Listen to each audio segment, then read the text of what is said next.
Dear student, सच्चिदानंद learning channel में आपका स्वागत है। आज इस वीडियो में हम लोग क्लास 9th का जो पोएम विंड है इसके स्ट्रक्ट बेस्ड क्वेश्चन को चेक करने वाले हैं, जो कि आपके एग्जाम में एमसीक्यूज पर आधारित 2 क्वेश्चन देगा, वो भी स्ट्रक्ट बेस्ड। कोई एक पोएम दे करके उसमें से 2 बहुविकल्पी क्वेश्चन पूछे जाएंगे आपके एग्जाम में। तो क्लास 9th का जो विंड पोएम है इसके हम लोग स्ट्रक्ट बेस्ड क्वेश्चन को देखते हैं, जो कि इसी पोएम पर आधारित है, जो कि पोएम दिया गया है। इसमें बात हो रही है कि विंड कम सॉफ्टली, हवा को कवि द्वारा कहा जा रहा है कि अय हवा तुम धीमे बहो, और देखो तुम खिड़कियों के शटर को मत तोड़ो और पेपरों को मत बिखोरो, इस तरह से पुस्तकों को मत फेंको, तुम कमज़ोरों का खूब मजाक बना लेती हो। अंत में कवि का कहना है कि हवा हमारी दोस्त बन जाएगी यदि हम अपने आप को, अपने दीवारों को, अपने मस्तिष्क को, अपने शरीर को हवा के प्रति मजबूत स्ट्रांग बना ले, तो वही हवा जो है हमारी दोस्त बन जाती है। तो देखिए स्ट्रक्ट बेस्ड क्वेश्चन यहाँ पर दिया हुआ है। पहला, विंड कम सॉफ्टली से लेकर के रेन अगेन तक, तुमने फिर से वर्षा ला दी। तो यहाँ पर पूछ रहा है कि नेम द पोएम, पोएम का नाम पूछ रहा है। तो यह पोएम विंड है, ये चौथा वाला विकल्प यहाँ पर राइट कर दीजिएगा। आगे देखें क्वेश्चन पूछा, who is the poet of wind. Wind poem जो पोएम है इसके जो कवि है वो सुब्रमण्यम भारती हैं। यहाँ पर सी वाला विकल्प राइट हो जाएगा। और तीसरा देखिए क्या पूछा है कि what does the poem wind teach us, माने यह जो कविता विंड है ये हमें क्या सिखाती है, क्या बताती है। तो देखिए यहाँ पर 4 विकल्प दिए गए हैं। यहाँ पर पहला दिया that one must be coward, हर आदमी को कायर होना चाहिए। का दिया है that one must shun one's responsibility, माने एक दूसरे की उत्तरदायित्वों से सन होना चाहिए। सन माने मुंह मोड़ लेना चाहिए, ये भी गलत है, ए वाला भी गलत है। सी वाला देखिए that one must be brave enough to face all the obstacles of life, माने हर एक को एक दूसरे के प्रति जीवन में आने वाली बाधाओं का डट करके सामना करना चाहिए, माने पर्याप्त साहस होना चाहिए। Brave enough to face all the obstacle, obstacle माने बाधाओं से सामना करने के लिए सी वाला विकल्प आपका यहाँ पे राइट हो जाएगा। अब दूसरा पैसेज यहाँ पर देखें दिया है कि यू आर वेरी क्लेवर से यू टेल हिम तक। पहला क्वेश्चन इसमें पूछा है कि what does the word weakling means, weakling का अर्थ पूछ रहा है। वीकलिंग माने होता है कमज़ोर कर देना। तो यहाँ पर 4 विकल्प दिए गए हैं। देखें मेंटली स्ट्रांग गलत होगा, वीक पीपुल सही होगा।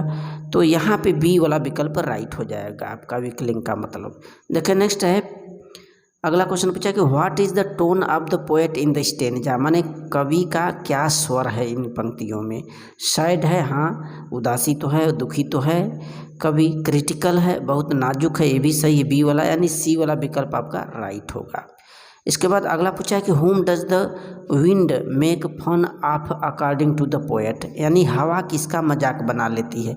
देखिए कमज़ोरों का बनाती है, वीकलिंग का बनाती है, क्रम्बलिंग होम्स टूटते दीवारों का बनाती है, फ्रेल विंडोज यानी कि कमज़ोर खिड़कियों का बनाती है। All of the above right कर देंगे, चौथा वाला विकल्प इसमें राइट होगा। अगला क्वेश्चन दिया है, देखें which literary device has been used in the crumbling houses crumbling doors. यहाँ पर पूछा रहा है कौन सी साहित्यिक डिवाइस माने युक्ति का प्रयोग किया गया है crumbling house, crumbling doors. Crumbling यहाँ पर रिपीट हो रहा है 2 बार, तो इसमें जो विकल्प सही होगा आपका रिपीटिशन होगा, ए वाला विकल्प राइट होगा। अगला क्वेश्चन देखिए कि what is Windows in the stanza. Windows का मतलब होता है कि एक दूसरे से अलग कर देना। जैसे आपके अनाज में कोई धूल इत्यादि होता है तो हवा के माध्यम से छान करके उसको अलग कर दिया जाता है। तो यहाँ पर 4 विकल्प दिया, चारों में कोई विकल्प राइट नहीं है, डी वाला सही होगा। अगला देखें, सो कम्स लेट्स डॉट डॉट से फ्रेंड विथ अस तक। What does the word firmly, firmly माने मजबूती होता है, दृढ़ता होता है। तो strongly, tightly, powerfully, all of the above, D वाला विकल्प राइट होगा, सभी सही होंगे क्योंकि फर्मली माने होता है ये दृढ़ता। दूसरा दिया है what should people do to make wind friendly according to the poet. तो कवि के अनुसार एक व्यक्ति को दोस्त बनाने के लिए, हवा को फ्रेंड बनाने के लिए क्या करना चाहिए। Build strong homes, yes. Joint the doors firmly, दरवाज़ों को मजबूत बना लीजिए, उसके जो दरवाजे ज्वाइंट हैं, ये भी राइट है, ए वाला भी राइट है। और डिसरिस्पेक्ट डिसरिस्पेक्ट द विंड, ये गलत है, अनादर नहीं करना चाहिए हवा का। ये डी वाला विकल्प सही, ए और बी, देखे डी वाला सही हो जाएगा। अब तक नेक्स्ट देखे, द पोएट डिस्क्राइब्स विंड, कवि यहाँ पे हवा का किस तरह से जिक्र किया है, वर्णन किया है, क्रिएटर की तरह हाँ, डिस्ट्रॉयर की तरह हाँ, विनाशकारी भी हो सकता है, निर्माणकर्ता भी हो सकता है हवा, सी वाला विकल्प राइट हो जाएगा। अगला देखें, how can perfect mind be attain according to the poet, कवि के अनुसार एक परफेक्ट माइंड कैसे पाया जा सकता है, प्राप्त किया जा सकता है। बाई बीइंग वीक, कमजोर बन के, no. By practising hard of obstacle in life, yes. जीवन में बाधाओं के प्रति हमें अपने आप को अभ्यास करना होगा, ये कठिन परिश्रम करना होगा, मेहनत करना पड़ेगा, प्रैक्टिस करना होगा, बी वाला विकल्प राइट होगा। अगला देखिए, यहाँ पर पैसेज दिया है, द विंड ब्लोज से लेकर के एवरी डे तक, which message does the poet convey in wind, तो इस कविता विंड में कवि का क्या कहने का संदेश है, तो क्या कहना चाहता है। चार विकल्प हमारे सामने है, लिखा है यहाँ पे पहला वाला कि we should be mentally and physically prepared, हमें मानसिक तौर पर और शारीरिक तौर पर तैयार होना चाहिए, टू एक्सेप्ट ऑल चैलेंजेस, हर मुकाबला का सामना करने के लिए, यही ए वाला विकल्प राइट हो जाएगा।